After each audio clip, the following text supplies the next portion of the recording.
Ici, on cherche à calculer une expression dont le nom est A et qui s'exprime comme ça, 5x plus 4. On veut la calculer pour deux valeurs différentes, 2 et moins 1.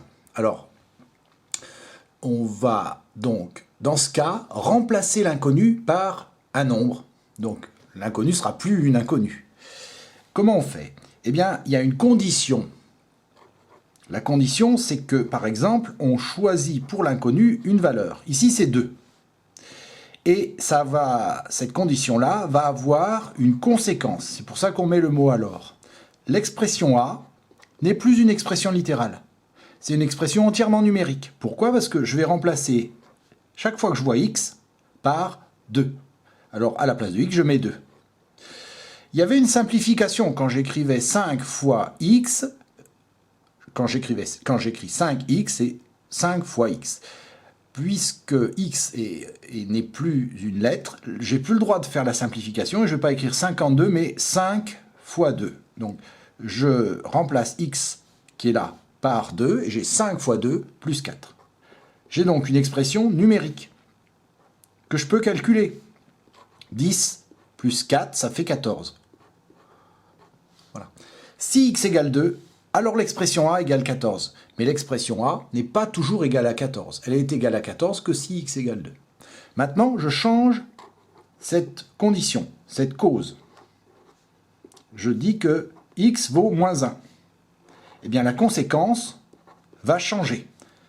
L'expression A, dans l'expression A, on va remplacer la lettre x par moins 1. Donc, 5 fois la valeur de l'expression, la valeur de x, c'est-à-dire moins 1, 5 fois moins 1, plus 4. Je mets des parenthèses ici. Et donc je vais pouvoir, puisque je n'ai plus une expression littérale, mais une expression numérique, je vais pouvoir faire le calcul. 5 fois moins 1, c'est moins 5. Moins 5 plus 4, ça vaut moins 1. Si x vaut moins 1, eh bien, l'expression A vaut moins 1. Ici, ou ici, c'est la cause.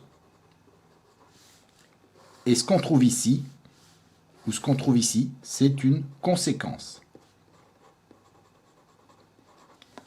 Il faut faire très attention, parce que si j'écris A égale 14, eh bien, je sous-entends que A est toujours égal à 14, ce qui est faux. Ici, A égale moins 1. Je dois donc écrire que A égale 14 pour ou si x égale 2. La cause qui produit cette conséquence.